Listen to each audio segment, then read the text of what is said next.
नमस्कार दोस्तों, स्वागत है आप सभी का हमारे चैनल पर। आज की ये रिपोर्ट देश के उन लाखों ईपीएस 95 पेंशन धारकों और उनके परिवारों के लिए बेहद महत्वपूर्ण है, जिनकी नज़र लंबे समय से पेंशन व्यवस्था में संभावित सुधार, न्यूनतम पेंशन से जुड़ी मांगों और सामाजिक सुरक्षा को मजबूत करने से जुड़े हर घटनाक्रम पर बनी हुई है।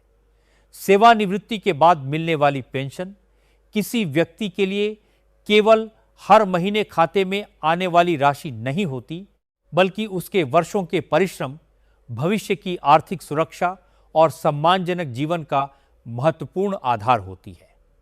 यही कारण है कि ईपीएस 95 से जुड़ा कोई भी प्रशासनिक, कानूनी या नीतिगत घटनाक्रम सामने आता है तो लाखों परिवारों के बीच उसकी चर्चा शुरू हो जाती है।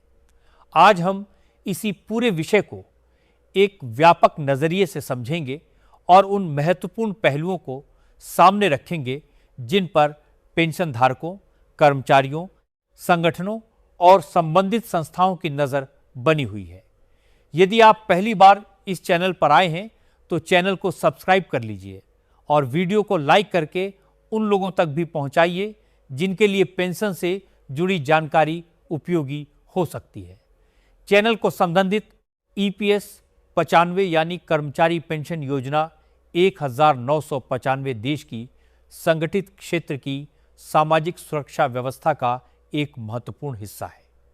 इस व्यवस्था के अंतर्गत पात्र कर्मचारियों को सेवानिवृत्ति के बाद पेंशन प्रदान की जाती है और इसका प्रशासन कर्मचारी भविष्य निधि संगठन यानी ईपीएफओ से जुड़ा हुआ है। समय के साथ इस योजना को लेकर कई तरह की मांगें और सुझाव सामने आते रहे। इनमें सबसे प्रमुख मुद्दों में न्यूनतम पेंशन की पर्याप्तता, महंगाई के प्रभाव को ध्यान में रखते हुए पेंशन की वास्तविक क्रय शक्ति, पेंशन गणना से जुड़े नियम, पात्रता, रिकॉर्ड में सुधार, लंबित मामलों का निपटारा और वरिष्ठ नागरिकों के लिए व्यापक सामाजिक सुरक्षा जैसे विषय शामिल हैं।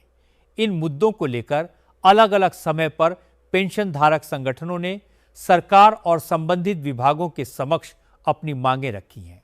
इसीलिए जब भी ईपीएस 95 को लेकर कोई बैठक, प्रतिनिधिमंडल, ज्ञापन, न्यायिक घटनाक्रम या प्रशासनिक समीक्षा सामने आती है तो उसे केवल एक सामान्य विभागीय गतिविधि के रूप में नहीं देखा जाता, बल्कि लाखों लाभार्थियों के भविष्य से जोड़कर देखा जाता है।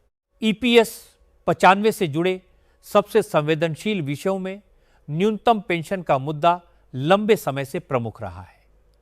पेंशन धारक संगठनों का एक वर्ग चाहता है कि न्यूनतम पेंशन को मौजूदा आर्थिक परिस्थितियों के अनुरूप पर्याप्त बनाया जाए और महंगाई के असर को ध्यान में रखते हुए अतिरिक्त राहत की व्यवस्था हो। कई संगठनों ने अलग अलग समय पर न्यूनतम पेंशन को बढ़ाकर 7-500 रुपये तथा उसके साथ महंगाई भत्ता देने जैसी मांगें भी उठाई हैं। कुछ प्रतिनिधि समूहों ने इससे भी अधिक सामाजिक सुरक्षा की मांग रखी है। यहाँ यह समझना जरूरी है कि किसी संगठन द्वारा रखी गई मांग और सरकार द्वारा स्वीकृत नीति दो अलग अलग बातें होती हैं। किसी मांग का लगातार उठना इस बात का संकेत जरूर है कि संबंधित वर्ग उस विषय को गंभीर मानता है, लेकिन इसे अपने आप सरकारी मंजूरी या निश्चित पेंशन वृद्धि नहीं माना जा सकता। अंतिम स्थिति हमेशा संबंधित मंत्रालय, सरकार, ईपीएफओ या सक्षम प्राधिकारी की आधिकारिक घोषणा और लागू नियमों से ही स्पष्ट होती है। आज के समय में न्यूनतम पेंशन का प्रश्न इसलिए भी महत्वपूर्ण हो गया है क्योंकि सेवानिवृत्ति के बाद व्यक्ति की आय के विकल्प सीमित हो जाते हैं। नौकरी के दौरान नियमित वेतन, भविष्य निधि, चिकित्सा सुविधाएं और अन्य लाभों का सहारा रहता है, लेकिन सेवानिवृत्ति के बाद नियमित पेंशन ही कई परिवारों के लिए स्थायी आय का प्रमुख स्रोत बन जाती है। दूसरी तरफ जीवन यापन की लागत समय के साथ बदलती रहती है। दवाइयों, घरेलू खर्च, बिजली, भोजन, आवास और अन्य आवश्यकताओं की लागत बढ़ने पर निश्चित पेंशन की वास्तविक उपयोगिता प्रभावित हो सकती है। इसी वजह से पेंशन धारक यह चाहते हैं कि सामाजिक सुरक्षा व्यवस्था को केवल एक निर्धारित राशि के रूप में नहीं, बल्कि बदलती आर्थिक परिस्थितियों के संदर्भ में देखा जाए। इस विषय पर बहस केवल पेंशन की राशि तक सीमित नहीं है, बल्कि यह भी महत्वपूर्ण है कि वरिष्ठ नागरिकों को आर्थिक असुरक्षा से कैसे बचाया जाए और उनकी आवश्यकताओं के अनुरूप सामाजिक सुरक्षा को कैसे मजबूत किया जाए। ईपीएस 95 से जुड़ा दूसरा महत्वपूर्ण पहलू प्रशासनिक व्यवस्था है। पेंशन प्राप्त करने वाले लोगों के लिए रिकॉर्ड में सही जानकारी होना अत्यंत महत्वपूर्ण है। सेवा अवधि, वेतन से संबंधित विवरण, पेंशन पात्रता, बैंक खाता, पहचान संबंधी जानकारी और पेंशन भुगतान आदेश यानी पीपीओ से जुड़े रिकॉर्ड में किसी भी प्रकार की त्रुटि होने पर लाभार्थी को प्रक्रिया पूरी करने में परेशानी हो सकती है। डिजिटल व्यवस्था ने कई प्रक्रियाओं को पहले की तुलना में आसान बनाया है, लेकिन पुराने रिकॉर्ड, डेटा मिलान और दस्तावेजों से संबंधित समस्याएं अभी भी कुछ मामलों में सामने आ सकती हैं। ऐसे मामलों में पेंशन धारक को संबंधित ईपीएफओ कार्यालय और आधिकारिक शिकायत व्यवस्था के माध्यम से अपना मामला दर्ज कराना चाहिए तथा उपलब्ध दस्तावेज सुरक्षित रखने चाहिए। किसी अनधिकृत व्यक्ति या सोशल मीडिया संदेश के आधार पर बैंक संबंधी जानकारी साझा करना उचित नहीं है। पेंशन व्यवस्था में पारदर्शिता का महत्व भी लगातार बढ़ रहा है। जब कोई व्यक्ति वर्षों तक योगदान करता है और उसके बाद पेंशन प्राप्त करता है, तो उसके लिए यह जानना स्वाभाविक है कि उसकी पेंशन किस आधार पर निर्धारित हुई है, जिस रिकॉर्ड में कौन सी जानकारी दर्ज है, और यदि किसी गणना या सेवा विवरण में समस्या है तो उसे ठीक कराने की प्रक्रिया क्या है। इसीलिए डिजिटल रिकॉर्ड, ऑनलाइन सेवाओं और शिकायत निवारण व्यवस्था को अधिक सरल और उपयोग कर इसीलिए डिजिटल रिकॉर्ड, ऑनलाइन सेवाओं और शिकायत निवारण व्यवस्था को अधिक सरल और उपयोगकर्ता केंद्रित बनाना एक महत्वपूर्ण प्रशासनिक आवश्यकता है। खासकर वरिष्ठ नागरिकों के लिए ऐसी व्यवस्था उपयोगी होती है जिसमें उन्हें बार बार अलग अलग कार्यालयों के चक्कर न लगाने पड़े और आवश्यक जानकारी स्पष्ट भाषा में उपलब्ध हो। इस पूरे विषय में न्यायपालिका की भूमिका का भी अपना महत्व है।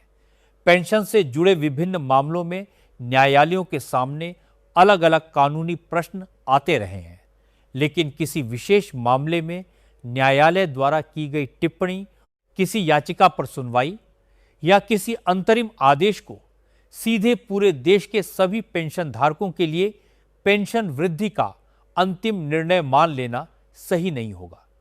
न्यायिक प्रक्रिया में आदेश की वास्तविक भाषा, मामले के तथ्य, संबंधित पक्ष और लागू नियमों को समझना जरूरी होता है। इसी प्रकार सोशल मीडिया पर किसी अदालत के नाम से वायरल हो रही जानकारी को आधिकारिक न्यायिक दस्तावेज से मिलाना भी आवश्यक है। इसलिए पेंशन धारकों के हित में सबसे महत्वपूर्ण बात यह है कि न्यायालय से संबंधित जानकारी केवल प्रमाणित स्रोत से ही स्वीकार की जाए। पेंशन धारकों की मांगों को लेकर विभिन्न संगठन भी लगातार सक्रिय रहे हैं। प्रतिनिधिमंडल, ज्ञापन, धरना, प्रदर्शन, बैठकें और जन जागरूकता अभियान जैसे माध्यमों से मांगों को सरकार तक पहुंचाने का प्रयास किया जाता रहा है। लोकतांत्रिक व्यवस्था में अपनी मांगों को शांतिपूर्ण और संवैधानिक तरीके से रखना नागरिकों का अधिकार है, लेकिन किसी आंदोलन या संगठन द्वारा जारी बयान को सरकार का अंतिम निर्णय मान लेना उचित नहीं है। संगठन अपनी मांगें और प्रस्ताव रख सकते हैं, लेकिन उन मांगों को लागू करने के लिए सक्षम सरकारी स्तर पर निर्णय और आवश्यक प्रशासनिक प्रक्रिया पूरी होना जरूरी है। यही अंतर खबर को समझने में सबसे महत्वपूर्ण है। आज सोशल मीडिया के दौर में पेंशन से जुड़ी सूचनाएं बहुत तेजी से फैलती है। कई बार किसी पुराने आदेश की तस्वीर को नए आदेश के रूप में साझा किया जाता है। कभी किसी संगठन की मांग को सरकारी घोषणा के रूप में प्रस्तुत कर दिया जाता है। कभी किसी संभावित प्रस्ताव को निश्चित निर्णय बताया जाता है। ऐसे संदेशों से पेंशन धारकों में अनावश्यक उम्मीद या चिंता पैदा हो सकती है। इसीलिए किसी भी वायरल खबर के साथ सबसे पहले यह देखना जरूरी है कि उसका स्रोत क्या है, दस्तावेज किस तारीख का है, आदेश किस विभाग ने जारी किया है और क्या संबंधित सरकारी वेबसाइट या आधिकारिक सूचना में भी वही बात उपलब्ध है। यही सावधानी पेंशन से जुड़े मामलों में सबसे ज्यादा जरूरी है, क्योंकि यहां गलत जानकारी सीधे लोगों के आर्थिक निर्णयों को प्रभावित कर सकती है। ईपीएफओ की भूमिका भी इस संदर्भ में महत्वपूर्ण है। कर्मचारी भविष्य निधि संगठन पेंशन और भविष्य निधि से जुड़े प्रशासनिक कार्यों का प्रमुख संस्थागत हिस्सा है। पेंशन धारकों के लिए ईपीएफओ से संबंधित सेवाओं में पेंशन, भुगतान, रिकॉर्ड, शिकायत, प्रमाण पत्र और अन्य प्रक्रियाएं महत्वपूर्ण होती हैं। यदि किसी पेंशन धारक को अपनी पेंशन से संबंधित समस्या है तो उसे आधिकारिक माध्यम से शिकायत दर्ज करनी चाहिए और शिकायत की स्थिति को ट्रैक करना चाहिए। बैंक खाते में किसी समस्या के कारण भुगतान प्रभावित हो तो बैंक और संबंधित पेंशन प्रशासन दोनों स्तरों पर जानकारी लेना उपयोगी हो सकता है। लेकिन किसी अनजान व्यक्ति द्वारा फोन करके ओटीपी, एटीएम पिन, पासवर्ड या बैंक विवरण मांगने पर बिल्कुल सावधान रहना चाहिए। पेंशन धारकों को साइबर धोखाधड़ी से बचाने के लिए यह सावधानी बेहद जरूरी है। अब बात करते हैं उस व्यापक सवाल की जो पूरे मुद्दे के केंद्र में है। पेंशन व्यवस्था को भविष्य के लिए अधिक मजबूत कैसे बनाया जा सकता है? इसका उत्तर केवल पेंशन की राशि बढ़ाने तक सीमित नहीं है।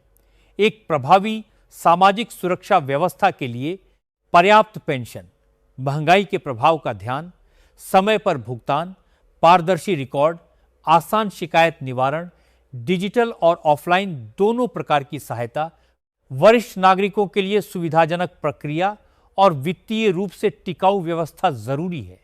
यदि इनमें से किसी एक हिस्से में कमजोरी होती है तो लाभार्थियों को कठिनाई हो सकती है। इसीलिए पेंशन सुधार की चर्चा व्यापक होनी चाहिए और उसमें लाभार्थियों की वास्तविक परिस्थितियों को भी ध्यान में रखा जाना चाहिए। पेंशन की पर्याप्तता का प्रश्न भी आर्थिक नीति से जुड़ा हुआ है। किसी भी योजना में लाभ बढ़ाने के साथ उसके वित्तीय स्रोत और दीर्घकालिक स्थिरता पर विचार करना आवश्यक होता है।